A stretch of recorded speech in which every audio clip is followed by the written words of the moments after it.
All right, sounds good.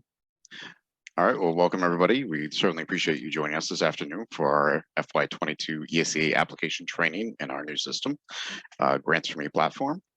What I'm going to do is go ahead and start sharing my screen. We'll walk through the application and each of the pages to make sure everybody knows kind of, what we're expecting, and then kind of also how the system works and how it operates. And I do want to just remind folks that we do have the platform navigation training is up and available.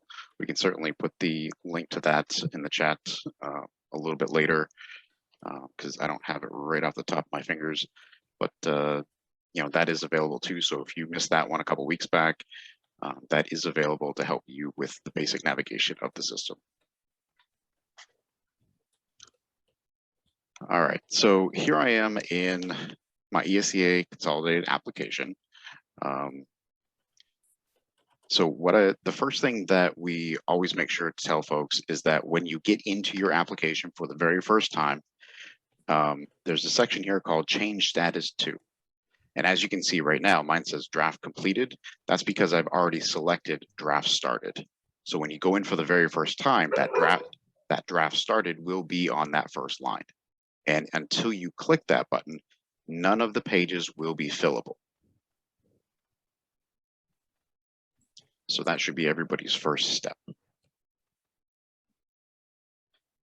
All right, as we kind of look down through some of the pages, some of the pages should look, pretty familiar as far as how the names are. Some of them not so much, but we'll kind of walk you through so we can kind of show you which pages relate to which in the old application. Something really nice that they have now is the history log. So what we can do is we can go into the history log. We can see, that we went from the status was changed from not started to draft started. Last week, we went ahead and this as well. I put in a comment. So the history log it's like a running track thing that has been to your application. And it's a great place to keep record of everything. So rather than having to send emails outside of the system and then try to find them, say 6 months later, when you're wondering, okay, well, why did we do this the way we did? The history log will kind of keep track of all that. As you're navigating through the system, I'll go in here to the create comment section, but as you're navigating through the system, you use the save and go to. Do not use your back buttons in the browser. When you're in the system, you really do need to use their navigation links. So every time I'm done with a page, what I do is I go to the sections page. That's kind of like the main menu where you can choose which page you want to go to. For me, that's just the easiest place so I can clearly see what my next page is. They do have next page, previous page. If you're familiar with where you are and in the application, you can certainly use those. But because it's new for me, I like just going back to the menu. So here I am on the create comment page. And what this allows me to do is to, if I have questions that I want to send to my regional rep, or if I have, want to see if something's allowable, or if I just need to make a note in the system, so it's, recorded, I can do that here. So, I could say something to the effect of, I was wondering if purchasing books for a PLC is allowable under Title I. And I'll even put Schoolwide just to make it more complicated. No, to make it easier. Yeah, I know. So then what you would do, if you just want to make a comment, you can just make a comment and you can save and go to. But if you want this comment to actually be noticed by your regional rep, the person who's approving your application, there's a button at the bottom that says send email to Grants for Me contacts. So you select that little checkbox, the page refreshes. And now when you scroll down, there's a whole bunch of people that you can send this to. So if you want to send this to yourself, you scroll down through this first little list, and there's the LEA ESEA Consolidated Application Director. So if you want to send it to yourself so you know that the message went out, you can select that and then hit add. And then if I scroll down to the bottom, you can see that that was one of the groups that was now selected. What you can also do is go down to the MDOE miscellaneous contacts. I don't know why we're miscellaneous and not just regular contacts, but we're miscellaneous, I guess, for right now. And so if I want to send it to myself, I would select me. And then as soon as I go back up to the top and hit save and go, it automatically sends that out to those folks. And if I go back to the history log, I can see that now my new comment or my new question is recorded in the system.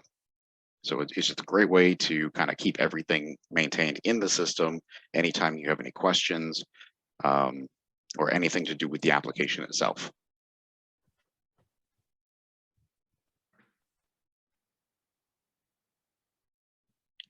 All right, as we continue down through the consultant checklist, you really don't have to worry about this as far as filling out the application.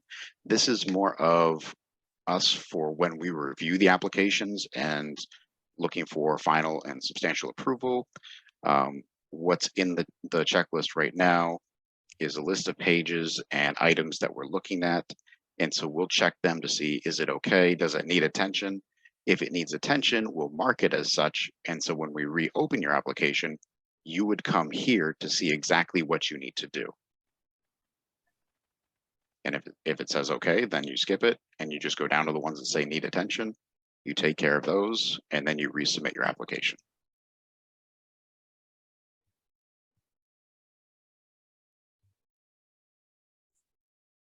So we're going to get into the ESEA application section. So this is kind of just a general section. So we have the application development team page. This is a standard page that we had on our previous application. And what we've done is we've gone in and we've made it so you can fill in your administrators, your parents, community members, program representatives, teachers. There is a section for students if you have any students on your planning team. But as you notice, there are asterisks next to the first 5 categories, but not next to the student category. Anything with an asterisk is required to be filled in. Your application will not be allowed to be submitted without those filled in. So as per statute, you do have to have one of each of these stakeholder groups. And so this is just, it runs a validation on the back end. So what happens is that you can't submit your application, which means we don't have to open applications for little things like this anymore, because it just makes you do them before you can submit. If you have more than one administrator, there's these add a row buttons down here. So you can simply click it, the page will refresh, and you can see it has added a second administration line. And so you can add all your team members. The rest of the boxes, describe how the planning team members were selected. That's very standard. Your planning meetings, again, you can put in the purpose of the meeting, the date of the meeting, and then there is the add a row. So obviously, if you have more than one meeting, you can put those in there. Again, another text box for describing the method that you use to provide the annual opportunity for public comment. Again, very similar to last year. We didn't change that at all. And then the public comment period. So there's a start and end date for public comment period. If your public comment period was a single date, if it was at a school board meeting, just choose the same date for both, but you do have to put in a date for both. So when you're done with that page, again, save and go. And again, I go back to the sections because that puts me basically right back to the menu.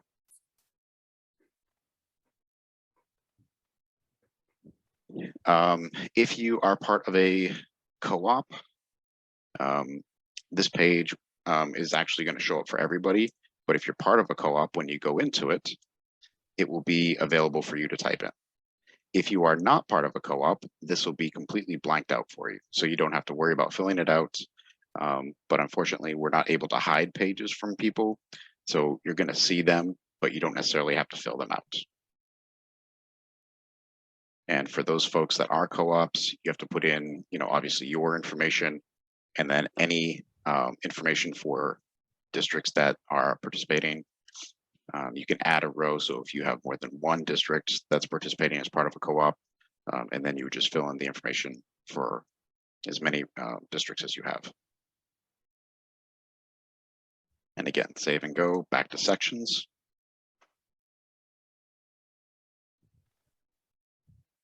Federal assurances, general assurances, these are very similar.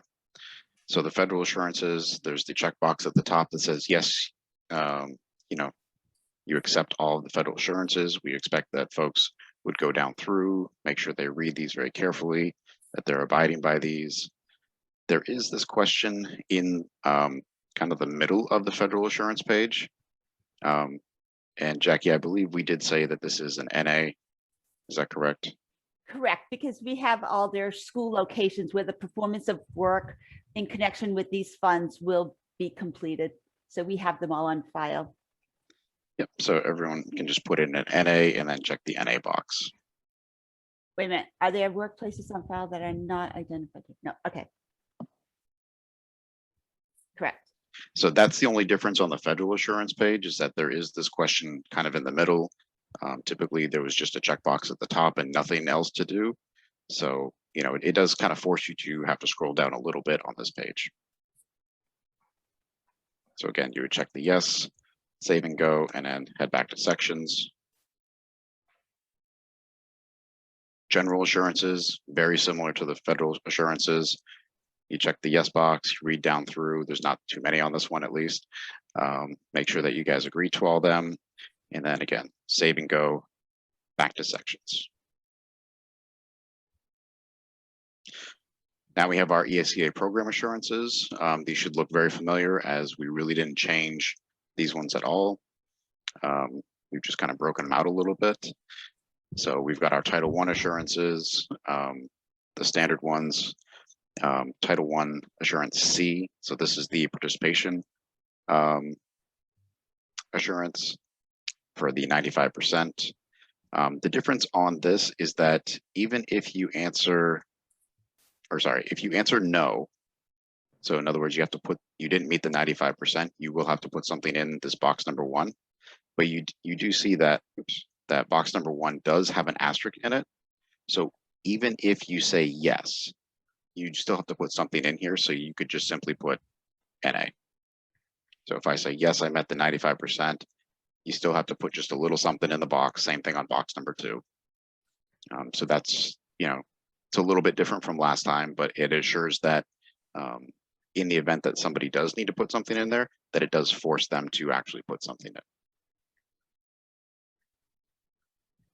And then again, if you're less than 75%, you would have to submit, talk about how you're going to change that, and then you do have to submit document or evidence of how you assisted parents during the previous year. So there is an upload link here, so you can do that. Then we have our process for annually notifying educating families about the ESEA dashboard. Again, it's the same thing as last year. We've got a place for the link on your website to where the ESEA, there's a place for you to put in a link to your website that then links to the ESEA dashboard. So we don't want the direct link to our ESEA dashboard. We want the link to your website in which you link to it, so we know that your families and your community members can get to it. We've got the NAEP assurance in here still, Title II, Title III. Again, on the Title III, if you don't receive Title III funds, you would select NA, and then B has the asterisk, so you do have to put something in here.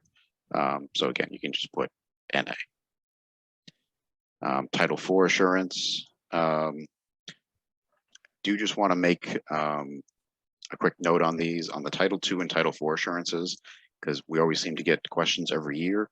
If you transfer your Title II and or Title IV funds out, so there are no funds left in in one or both of those buckets, you would then choose NA, because you don't have to meet the program assurances if you don't have any of those funds. So if you transfer all the funds from one of those pots out, select NA. If you transfer some, then you would still have to select yes, because you do have to adhere to those assurances for the remaining funds that are in that bucket. We have our homeless liaison assurance, our constitutionally protected prayer assurance, the non-public consultation, and the gun-free assurance. Again, these are all very taken right from our assurance page from last year, so nothing new here. Once you're done with assurances, again, save and go to, head back to the sections page.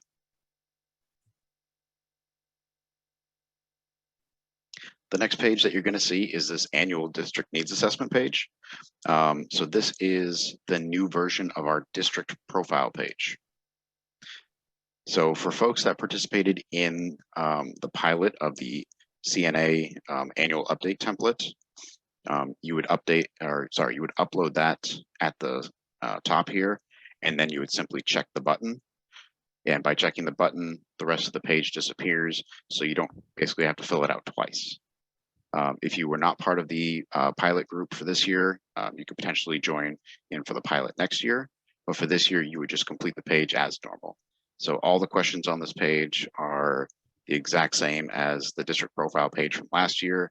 So we ask you about your process for conducting a comprehensive needs assessment, describing the areas of high need, your stakeholders. Again, there's the add a row feature, so you can put in all your stakeholders, no matter how many you have. Date for district level needs assessment conducted. So again, the add a row. So if you met more than once, you can add those in there. And then there's the district level goals. So under this, we do have 3 goals that are required. And then we have spaces for 2 more goals. So you can have up to 5 goals on here. We wanted to kind of limit it to make sure that people were focused on and not too kind of spread out with their goals. So the goals look a little bit different this year.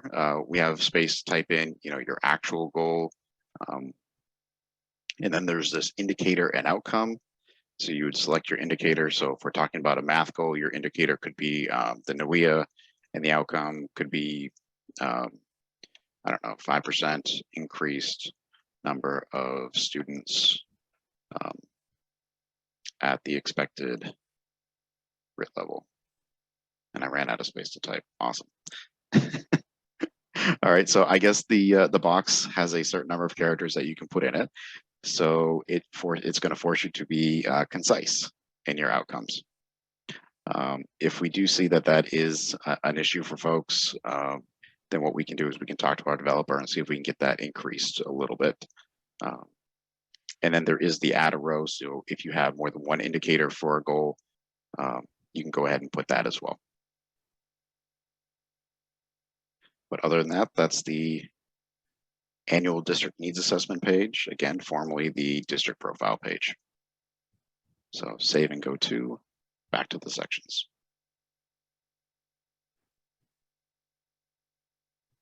The next page that you're going to see is the non-public schools consultation. So even if you don't have any non-publics, you will see this page. But if you go in here and you do not have any non-publics, there won't be anything to select in here. So the drop-down menu will be blank and you will have nothing to worry about.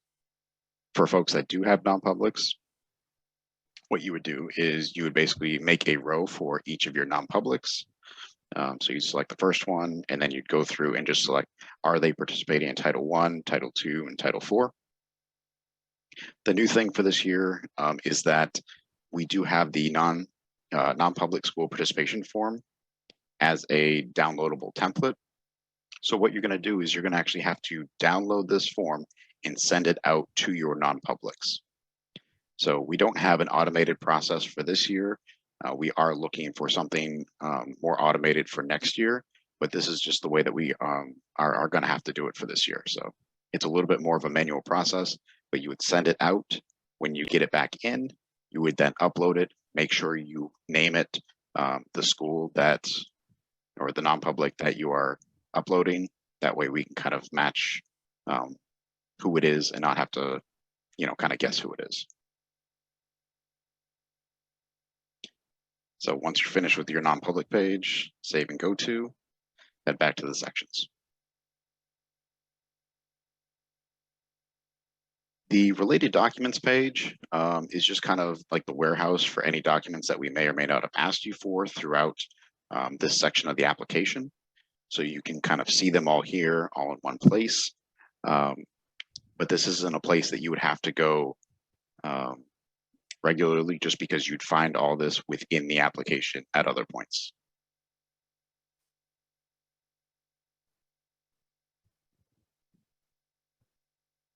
The next section we're getting into is our allocation section. So the first page in the allocation section is allocations. And so across the top are all of our grants. So the more grants that you receive, the more that you're going to see across the top. So if you don't receive Title 1D Subpart 1 or Title 1D Subpart 2, those won't show up. If you don't receive Title 3, all of the Title 3 lines won't show up. And same thing with Title 4. If you don't receive those won't show up as well. So all of your allocations are in this first row across the top here.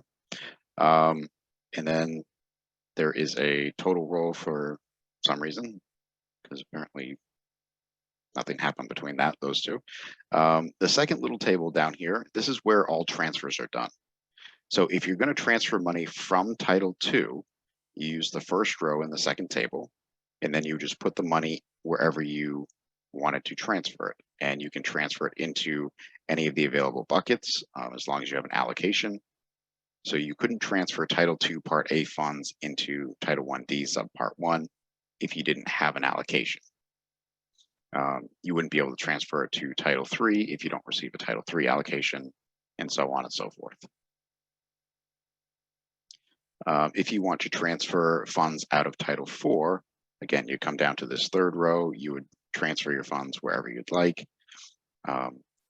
There is something that's a little bit different this year, and that is with Title 3 and Title 4 funds. You can see that there's the general Title 3 and then the general Title 4 bucket. But then we also have these kind of sub buckets underneath each of them. So under Title 3, there's a family engagement bucket, there's an instruction bucket, and then there's a professional development bucket. So these are the three areas under Title 3 in which you're required to spend money. So what you have to do is you actually have to take your allocation, in this case it was $15,000, and you have to allocate it to your Title 3 buckets. So in this case, I just simply put $5,000 in each bucket to show that, yes, I am going to spend money on each of these three required elements of Title 3. And then over on Title 4, we do something very similar. In this case, we received $75,000, but we didn't want to do all three different projects under Title 4, so we actually transferred some of that money to Title 5. And then that left us with just under $30,000, which meant that we only had to do one project. And in this case, the project that we chose was the well-rounded education, where we dumped the rest of the money.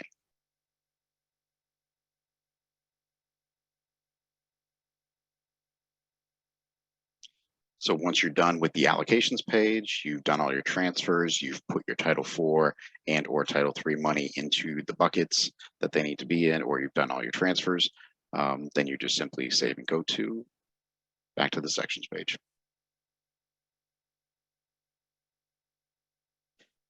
If you're eligible for the alternative use, when you go into this page, we will have checked that you're either eligible or you're not eligible. In this case, Pine RSU is not eligible for alt use, so there's nothing that they have to do here. If you are eligible for alt use and you plan on taking advantage of the alt use provision, again, formerly known as reflexing, then what you would do is you would just tell us, under Title 2 or under Title 4, how much money you were going to alt use, and then you would elaborate on how you plan to use those funds. If you are eligible for alt use, but you're not going to use it, you can see that this text box down here is required, so you would just have to simply put an NA in that box. Again, once you finish, save and go to the sections page. So we've gone through a lot of pages at this point, but we haven't really gotten to any projects. So the last link under allocations is the create school and district profile, or sorry, create school and district projects. So under here, when you first get in, it'll be pretty blank. As you can see, I've kind of added some projects in here, and the add project link is over on the left here. And so if I click this, it's going to bring out a pop-up, and under project type, we have a bunch of options for you. The first 7 or 8 all the way down to this district project. These are all considered district projects. And some of these are just general names that we've seen before.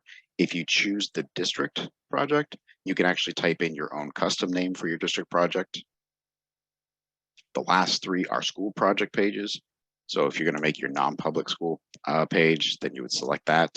And then you would select which of your non-public schools that you're creating the page for. If you select the school project, it'll show all of your schools for which you could create projects for. Once you select, say, Pine Island Middle School, I couldn't go in and then make another Pine Island Middle School project because it's already been taken. For the Schoolwide, this is going to show you a list of all of your schools as well. And that is intentional because we know that sometimes people submit their applications to become Schoolwide on July 1st, and those applications aren't approved right away, but we know that we're working towards Schoolwide. So that gives you the option to say, hey, Pine Island Middle School is actually going to be a Schoolwide this year, so we're going to create them a Schoolwide project. It's not going to throw an error to the system, but it's going to ask, is this really a Schoolwide project? So as you can see, I've got an ESEA program coordinator project. I've got a district project called Title 1D Subpart 2. I've got a non-public school project for Pine Island Alternative. I've got a regular school project for Pine Valley Middle School. And then I've got a school-wide project for Pine Mountain Elementary. And what you do on this page in this budget table is you start allocating your funds. So up at the top, it tells you how much money you need to allocate or that you have to allocate. And then you simply fill it into the chart however you want to use those funds within your projects. So in this case, for my Title 1D Subpart 2 project, I've got the full amount of my $12,000 from Title 1 Part D Subpart 2. So like for my school-wide project for Pine Mountain Elementary, I wanted $92,000 for my Title 1. I got the $47,500 from Title 2. I threw my Title 3 in here. I've got my Title 4 well-rounded, and I've put my Title 5 in here as well. So I've got basically all my money in my school-wide, but you can split it up however you want. So once you have allocated all of your funds, you'll see this down here at the bottom. There is a row for unallocated. So if I had forgotten to allocate some of this, or if my finger hit the wrong button, instead of a 7, I hit a 4, it would show me down here that I still have $3,000 that I need to budget somewhere. And then I could say, oh, well, maybe I want to throw that $3,000 into Pine Mountain Middle School, $3,000. And now all of a sudden, I've allocated all my funds as shown by the bottom row. So once you're done allocating title funds to a project, we would go back to the sections page. And then all of our projects are going to start showing up underneath the allocations page. So we've got our ESEA coordinator project. We've got Title 1D Subpart 2 project, non-public school for Pine Island Alternative, our regular school project for the middle school, and our school-wide for the elementary. So when we go into a project budget table, all the district projects are going to look, all the district project budget tables are going to look the same. So across the top, we still have our object codes, our 1,000, 2,000, 3,000, 5, 6, 7, 8, and 9. The only difference here is that we've split out 1,000 and 2,000. So salaries and benefits are now split apart. And then down the side, we have what we call function series. So within the accounting handbook that is distributed by the DOE finance team, there are function codes that relate to individual expenses. Rather than going through and putting the individual codes for the individual expenses, we are using series codes. So for example, we have this 2100 support services for students. Now under 2100, there's anything from 2110 all the way to 2199. So instead of having a lot more rows for you, we simply put them all under 2100, and so any expense that would fall under any of those codes would then just get budgeted on this line. And this is a great opportunity to work with your business manager, as they should be very familiar with these codes.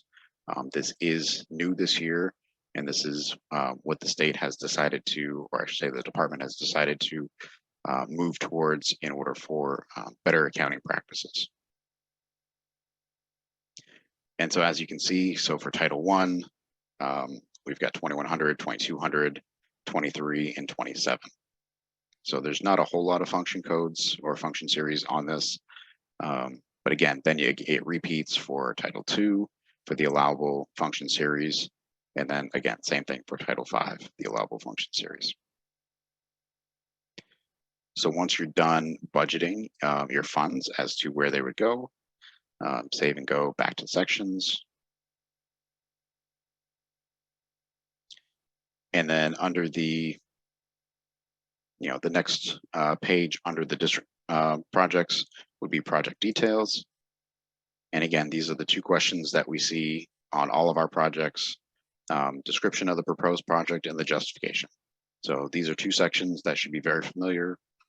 We took these directly from our previous application. So nothing new here, just tell us what you're going to do and why you want to do it. So once you're done with that, save and go back to the sections page. Let's see. So the other district projects, so my Title 1D Subpart 2 project, apparently I didn't. That's interesting. Let's go to my non-public project for a minute. So I do have money budgeted here, so let me. Can I put money in here, or is it not letting me?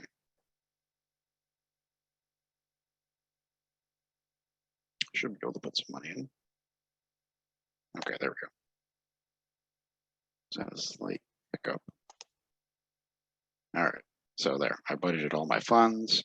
So I had $4,000 for the project grant amounts. I've put $4,000 total into the account or into the project, and you can see I've got $0 remaining for this project. So if I save and go back to sections, I scroll down. Okay, looks like we have a missing page. There should be a project details page for our non-public school. So we will definitely get that fixed as soon as possible. Our developers are actually really great. We send them stuff and they fix it within hours most of the time. So we're very lucky to be working with them at this point. So let's go ahead and take a look at one of the school projects. Again, the budget is the exact same. You'll notice that there's an annual school needs assessment. This is the same thing as the school profile page.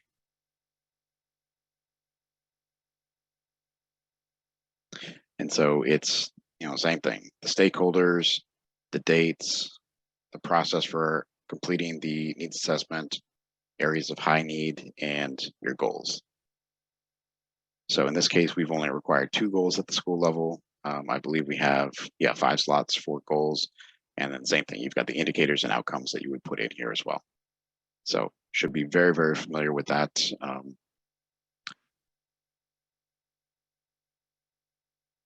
And let's see, what else do we have? So again, project details for the school page, it's going to be that same project justification and project description. So nothing new there. So the school-wide project, this one's going to be a little bit different. So we're going to go into the budget. And now we have an additional column in our budget table. So we have the school-wide participant column. So automatically Title I is required to be part of a school-wide program. So in this case, because it's required, you don't actually have to budget under any of these categories. We do actually now have a school-wide column. And if we scroll down, which my screen isn't quite big enough, so let me make it a little bit smaller, and I'm going to apologize for a minute. So we do have a Title I school-wide row, and we do have that school-wide column, and that you can see that that is the only cell that you can actually put money into. Now, I could scroll down, and you can see that there is the checkbox for all the other titles that we had brought money over for. So in this case, if I don't want to include Title II, or if that wasn't part of my plan of including Title II into my school-wide, then I wouldn't check it, and then I would budget the funds normally. And then you can see that the school-wide box has been grayed out, so I'm not able to type in that. But if Title II was part of my school-wide project, I could simply check the box, it grays out all the normal budgets and only opens up this one cell. And then same thing, so Title III, we decided not to put that one into our school-wide, and so we budgeted those funds under general supplies. See, same thing with the Title III instruction bucket and the Title III professional development bucket. Title IV, we decided to include into our school-wide, so we checked the box, and then down here at the bottom, we put it into our school-wide cell. And then same thing with Title V here, just for the sake of ease, we checked the box and added it to the bottom. And apparently I put in way too much money, which would give me an error if I tried to submit this. I'm only supposed to put in $83,001, not $92,000.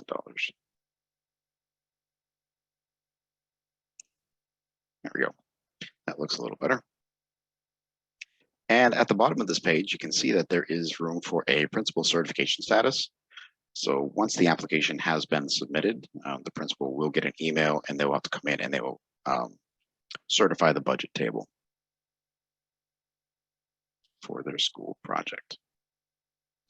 So I'm going to save and go back to the sections.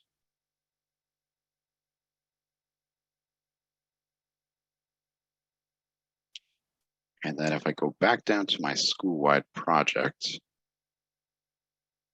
so there is the annual school needs assessment. So again, same thing as the school project page from last year.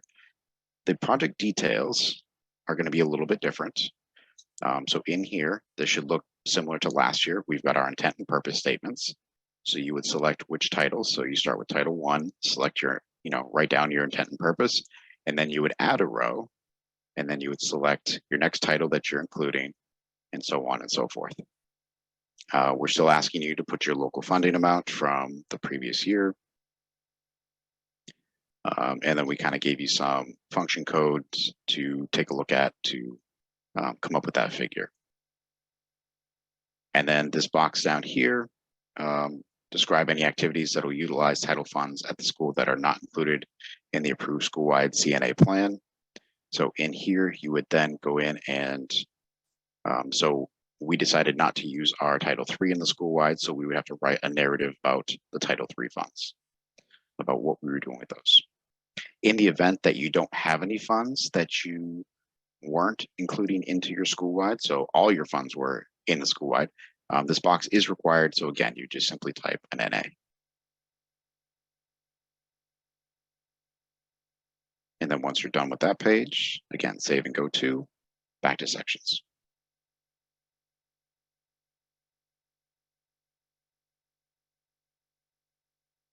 So that covers most of the project pages.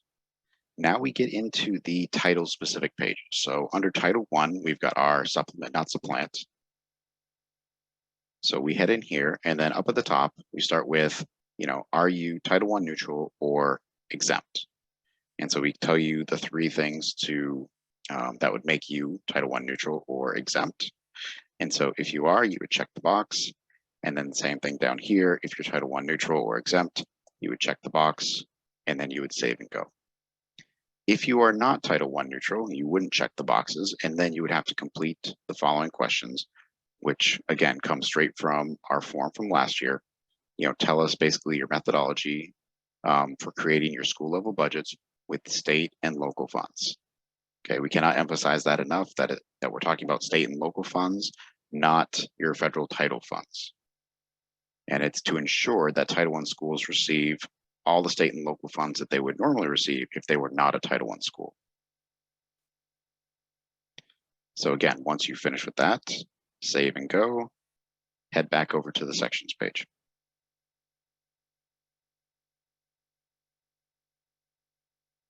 So the next unique page is our Title I ranking school distribution page. And we've got some information in here, but Jackie, do you want to kind of walk through this one for them? Sure, I'll give it a try. So this is similar to the old ranking distribution page in that you can either have your schools ranked by poverty percentage or by grade spanning. So it will default to poverty ranking. However, if you want to grade span, in the very first column, you would group your schools according to the grade spans. So your grade spans would be created based on a set of building structures. And within that set of building structures, you can use the grade level ones. So this district is nice in that they just have K-5 schools, 6-8 schools, and 9-12 schools. So setting up your priority grade span, your second priority, and your third priority is easy. Some districts may have, let's say, a K-3 school and a 4-5 school. So that can create some options for you. You can make each of those grade spans a separate span. And then any building that crosses, so a K-5 building would cross the K-3 and the 4-5, you would place the K-5 school in the most appropriate grade span. But then you could also just group all your K-5 buildings, the K-5, the K-2, and the K-3, if that works for you. But you have some options, and you can always check with your regional program manager to help you with that. So that's all similar to the previous system. Your grade span, I believe those are auto-populated. So you'll have to look at your enrollment numbers from this past school year and your number of low-income students, just like before. Your poverty percentage will be determined. You can save and go to current page once you've entered that data, and it'll bring you right back here. And then you can enter your low income data. Tell us what data your low income is based on. So you would click on the down arrow and enter free and reduced, or your community eligibility program and multiplier. So you have those to select from.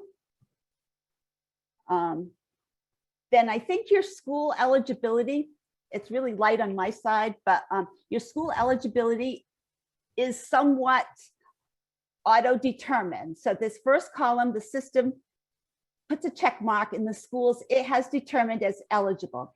And if your school building is if your district is less than 1,000 students, the system will declare all your schools eligible.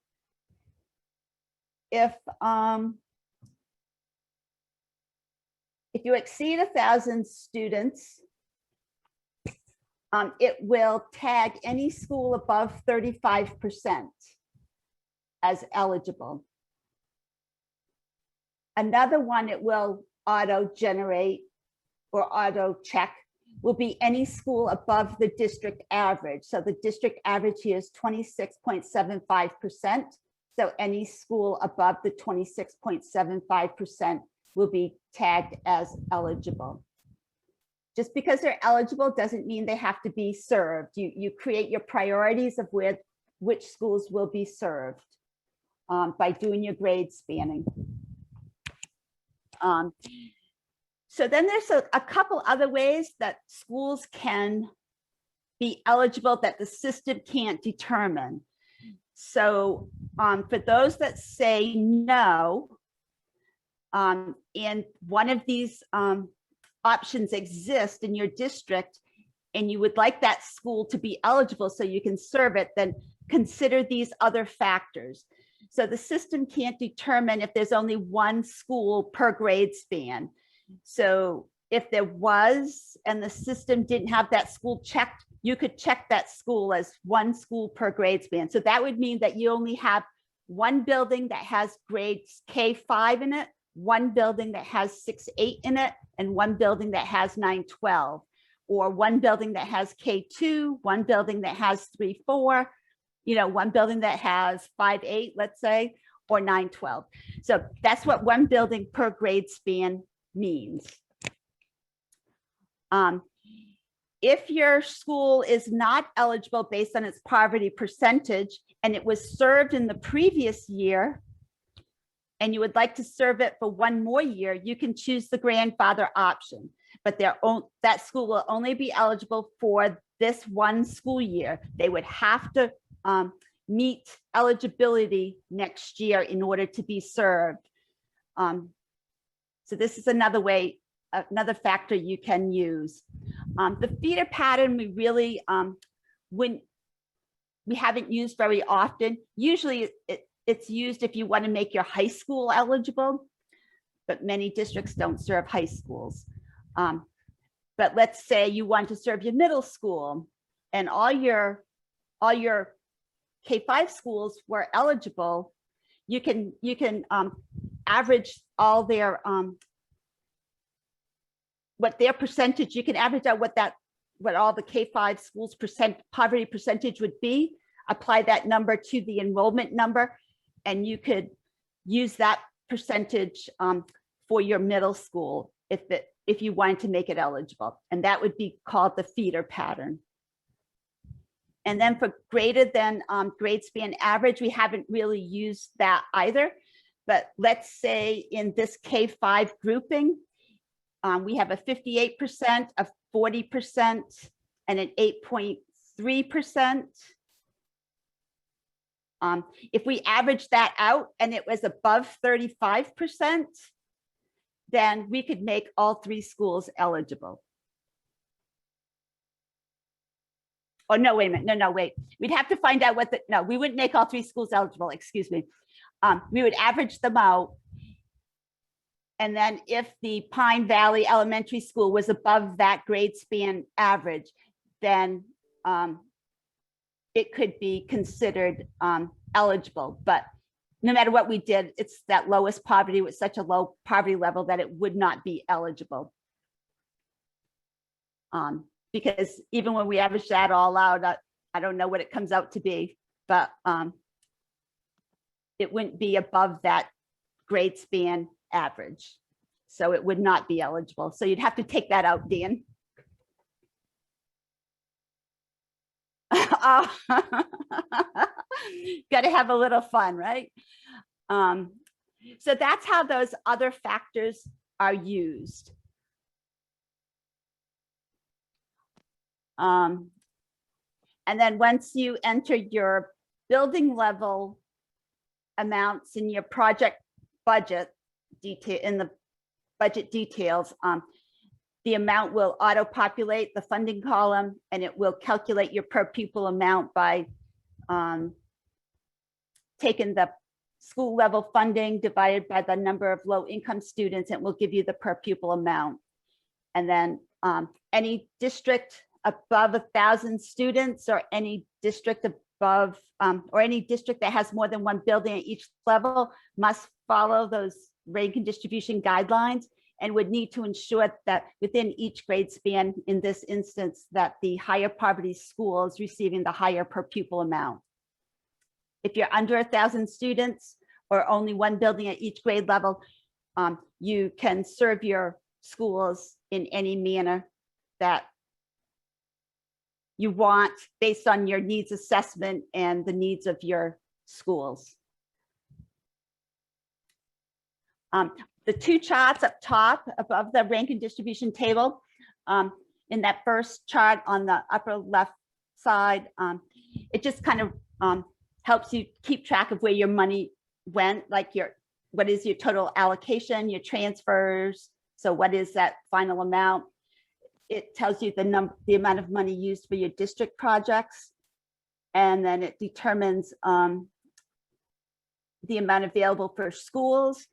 And then so far it's indicating that we've applied $92,000 and we still have $5,000 remaining to apply to the schools. So you'd have to go back to either your school or district projects and apply $5,000 more to one of your projects.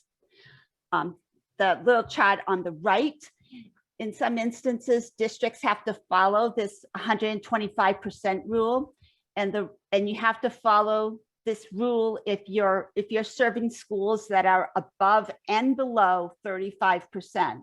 If all the schools you're serving are above 35%, this rule doesn't apply to you. But if you're serving schools above and below 35%, then this rule does apply. It calculates what the per pupil amount at 125% would be. And in this instance, it looks like it's $384.62. So we would have to ensure that each of your schools that's served is receiving at least a per pupil amount of $384.62. So I think I've covered that as quickly as I could. Excellent. Thank you, Jackie. So once you're done with ranking distribution, yep, save and go to back to the sections.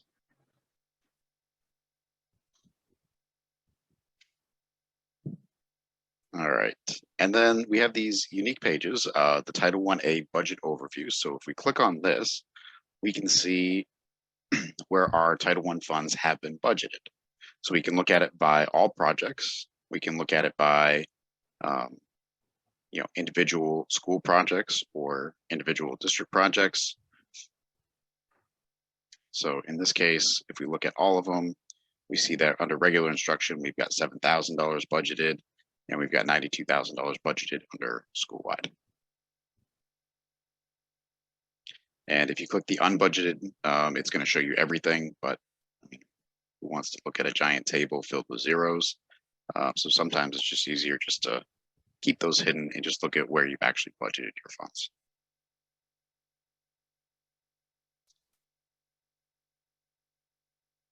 So after Title I, we've got the Title I Part D Subpart 1, and then there's the maintenance of effort page, the institution-wide projects, the budget, budget overview, and the assurances. These are all taken directly from our pages from last year. Jackie, do you want me to go through those? No, there's only one district, and it's there's only one district that needs to use this section, and okay. I work with them very closely. Okay. And then we've got the Title I Part D Subpart 2, and we've got the application requirements addendum, the budget overview as well. And I think and this should be very similar to last year's pages.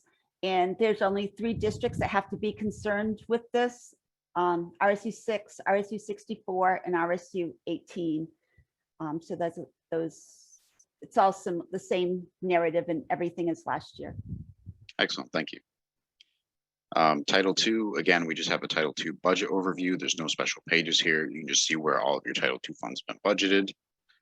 Same thing with Title III for the individual buckets. Title IV, again, same thing for where you budgeted your individual buckets. Title V, we put our use of funds specifically under the Title V section. So instead of having to answer this question after every project that you put Title V funds in, we simply just ask you one time, what is the primary allowed activity that this project is being developed under? And so if you have multiple projects using Title V funds, just select the one that is the largest. So what is that primary allowable activity used under? And then same thing, what is the state goal or goals that this project supports? And then just a one-time question, and then save and go to our sections. So that kind of completes all of the individual sections in the application. I do want to show you one other thing, and that is this project. Let's see, is it the project summary? No. So if you go over on the left-hand navigation to the funding tab, and you go down to budget summary. Okay, let's see. And it's not going to show me because I don't have an approved application. Awesome. So we're going to fast track this real quick because I do want to show you what that looks like, because we had some. Oh, I'm not going to be able to accept. Okay, well this is a good demo anyway. So if I thought I was done with my application and I hit the, I wanted to change it to draft completed. So it tells me that status can't be changed because one or more validation errors exist. So if I hit view the errors, it shows me all the pages in which I have errors. And this is because I haven't filled out the application actually. So, in the event that, you go to submit, you have errors. This one says the ESEA program assurances, so questions marked with an asterisk, it require a response. If I hit the review button, it's going to bring me over to the ESEA assurance program page. And so then you can go through and you can answer all your questions. And then again, you can do the same thing. But those validation messages are right here in this validation column. So if you want to look at all of them at the same time, you can just click up here at the top.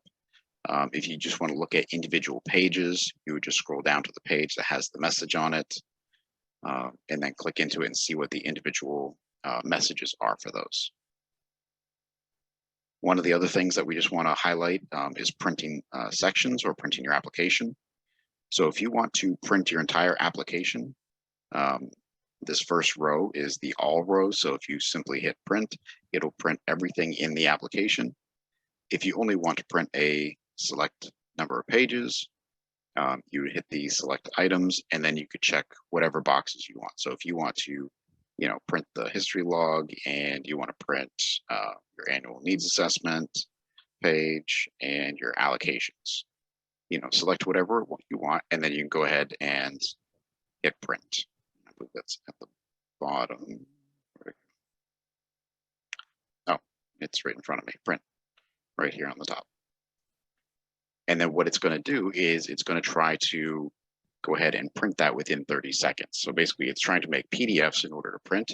If it takes longer than 30 seconds, what it's going to do is say, all right, you go ahead and keep working. We'll let you know when it's ready. And then you can either, you can print it, you can email it, and just save it as a PDF, all the normal things that you'd be able to do from the print menu itself.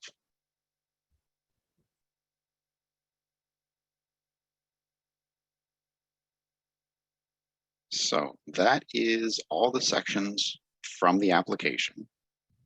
So I see that the chat has been quite active since I've been talking. So I'm going to stop sharing for a moment. Let's see, does anybody have, or are there any unanswered questions that you'd like me to go through? Hi, Dan. One question from Christine is how do principals sign off on their projects? Yep, that's a great question. So what's going to happen, Christine, is, and I'll go ahead and share my screen again. So once your application gets moved into draft completed, then what's going to happen is emails are going to be sent out to the principals. The principals will have to log into the system. They have two roles. They have a view role and then they have a principal role. So they'll be able to see the application. And what they'll have to do is come down to their school page. So if I was the principal of the Pine Valley Middle School, I would have to go into the project budget page.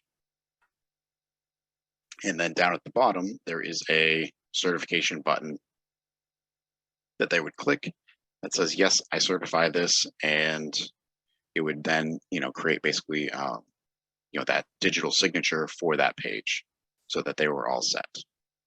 Dan, should they have been given a login by now for the system?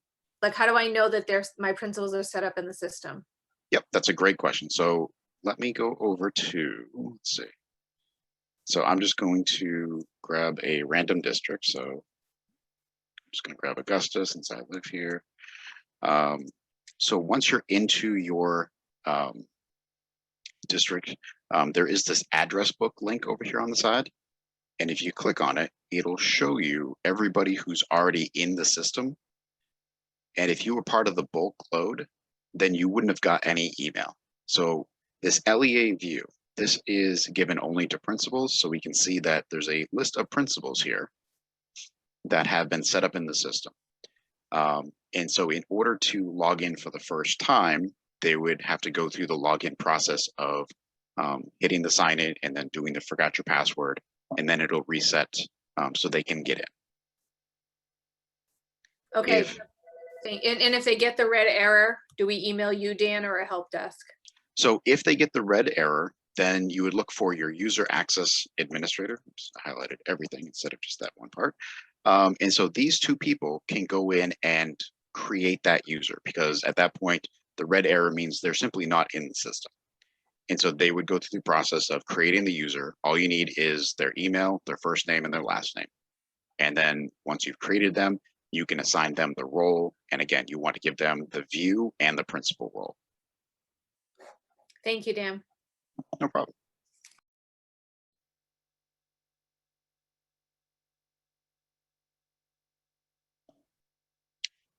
Do we have any other questions that are unanswered or have come up?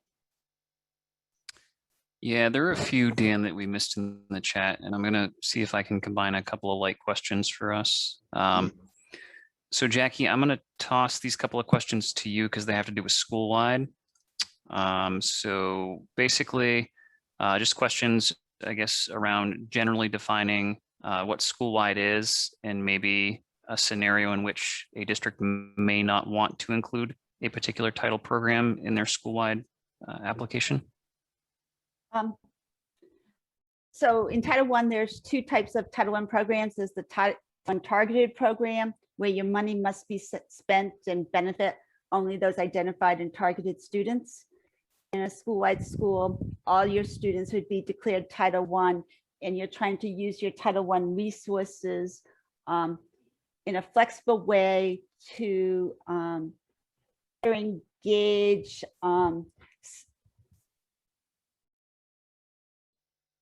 the Tier 1 levels.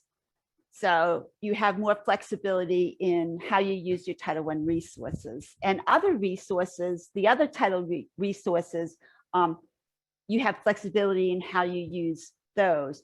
What you have to ensure is that you, either through your local funds and state funds, you are meeting the intent of each of those programs, should you choose to use your title dollars in a flexible way.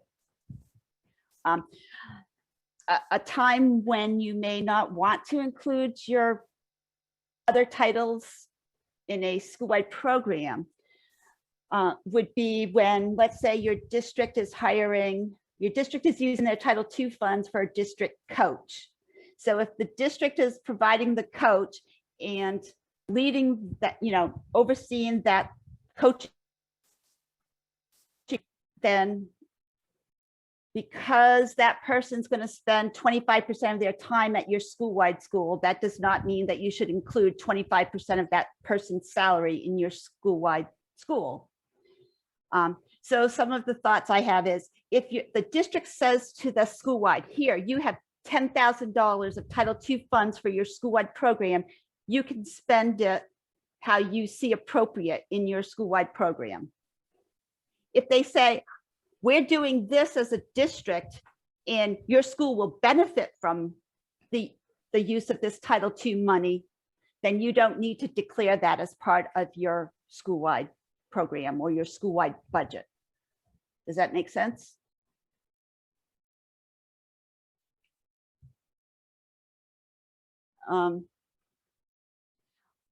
Sometimes a district with Title IV funds, it's like you have to meet all three. If you want to use your Title IV funds in a school-wide program, then the general education program has to meet all three requirements of Title IV. They have to ensure well-rounded education and tell us how they're doing that. They have to ensure some safe and healthy school activities, and they would have to ensure that they are providing training on effective use of technology. And they would have to do it either via local funds or the use of the Title IV federal funds. So sometimes districts have a very districts or schools have a very specific use of their Title IV funds and their allowable uses. And so they may not want to include them in their school-wide school. So those are my two thoughts on why you may not want to include some title funding in a school-wide school. Awesome. Thank you, Jackie. Another couple of light questions from folks, and Melanie or Tara, I might ask you to describe these a little bit better because I'm not sure exactly which page you're referring to, but generally the question is, what specific local funding should be looked at for budgeting in FY22? Right. Usually, oh goodness, I guess I haven't looked close enough at that school-wide page. Last year, we outlined the functions that need to be included in that local funding amount. And I can't say that I know them right off the top of my head. So if they're not identified on that school-wide page, we would have to get them listed there or provide that in the resource section. So the local funding, okay, so there's the function codes. So any money, local funding spent for instruction, pupil services, instructional staff training, education media services, or transportation for supplemental service other than regular school transportation. So these are the these are the items that will make up that local funding amount. And that's based on what's budgeted for FY22, not what was spent the last year. Correct. It's Okay. late enough that you would know that local funding for that school. And if your budget has been not approved, then you would default to last year's. I think that's the rule for the local funds, that it defaults to last year's budget until you can get your new year budget approved.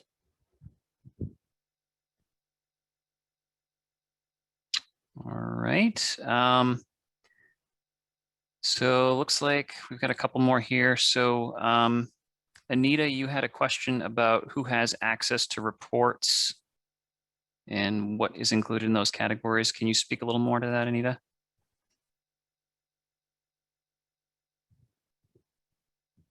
Yes, so we were noticing that not everybody has the reports category. Like I see it on the screen right now that you're projecting, but I don't have reports on my line, and neither does Sandy, our accountant.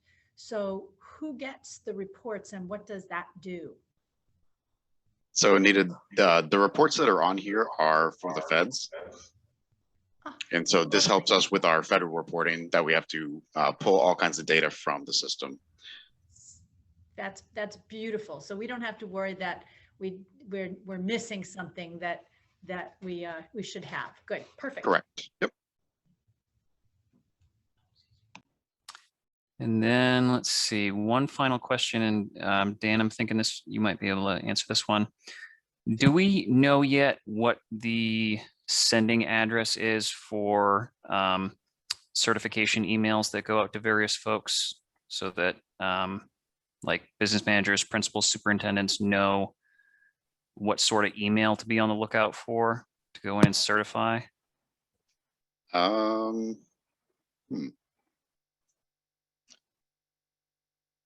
gonna check my email. Hopefully.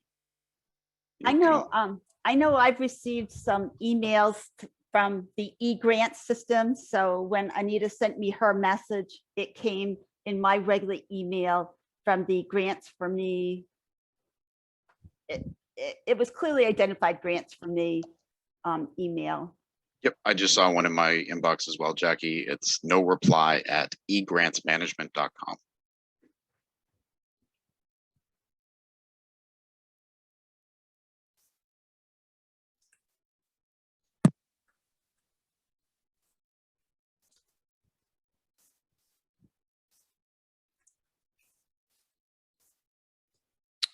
Alrighty.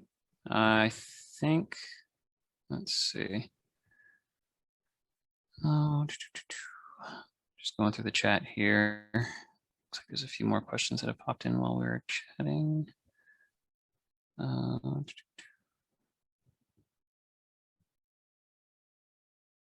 So Jackie, there's a follow-up question here on Title I Schoolwide. So if, let's see. I see it. Yep. If funds, Title II funds were transferred to Title V, does the school-wide have to meet the Title II criteria? And the answer would be no. It needs to meet the criteria under the title in which you've moved it to.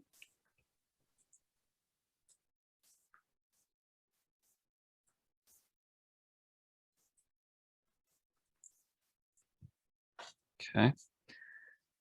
Let's see here.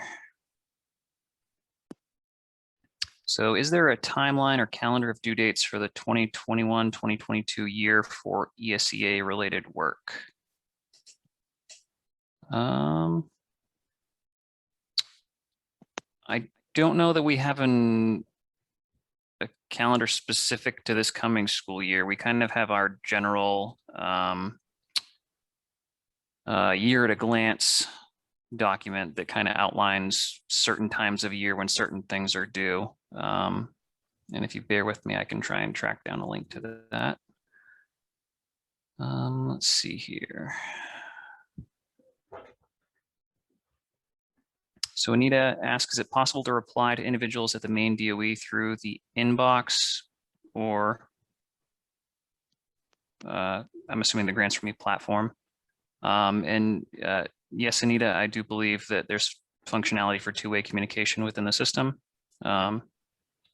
So we can certainly do that. So Anita says she didn't see it. I can read her lips because she's on mute. Oh. We're all getting really good at that, Anita. So yes, Anita, you wrote to me and I replied back to you in the Grants for Me system. So you should see my email. And at the beginning of the video, Dan showed us how to reply to emails and messages within the system. Do we do it again, Dan, or do we? Yeah, absolutely. I can go ahead and do that. So if I'm in the system and I had put in a comment asking a question, you know, hey, Dan, how do I know how much money the non-public schools need to have? I would see that on the state side because, you know, they would have selected that they want to send it to me. So what I have to do is once I go in and I see that, I then have to create a comment and reply back. And so there's no direct reply button, so to speak, like a regular email. But after seeing the comment, I can go ahead and reply. Hey, Dan, the non-public percentages were just released. You can find them on our website located here. And then I would provide the link. And then I would send it, you know, click the send email to the comments, and then I would send it to, I would scroll down and I would say, I want to send it back to the application director. And I might even send it to myself just to make sure that, yes, it goes through. And so now those two people are on the recipient list. And then as soon as I save and go to the sections page or save and go anywhere, that'll get sent and I can verify that through the history log.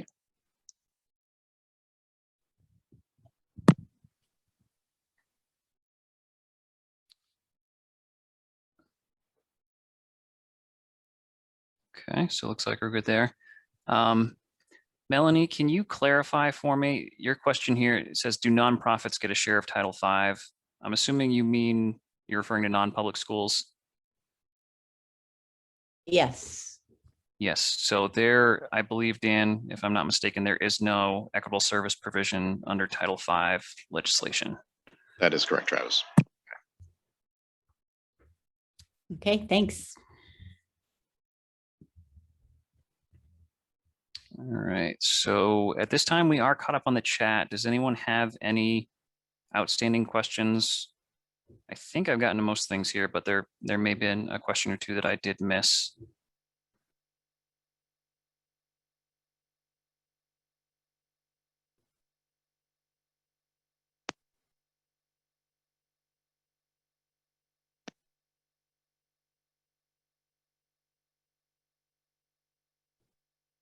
All right, hearing and seeing none, Dan, I'm gonna hand it back over to you. All right, well, we certainly appreciate everyone's time today. Looks like we got through a little bit quicker than what we anticipated, but we thank you all for coming. Hopefully, this platform will be a big improvement over our previous system with a lot of the new functionality. We certainly anticipate that applications will be coming in a more final approval form due to all the back-end validations and the little checks that it does. So it saves us from having to open for little things. If you guys have any questions at any point in time, feel free to reach out to your regional program managers. We are more than happy to work with you and assist you in any way that we can. Thanks for coming and have a great rest of your day.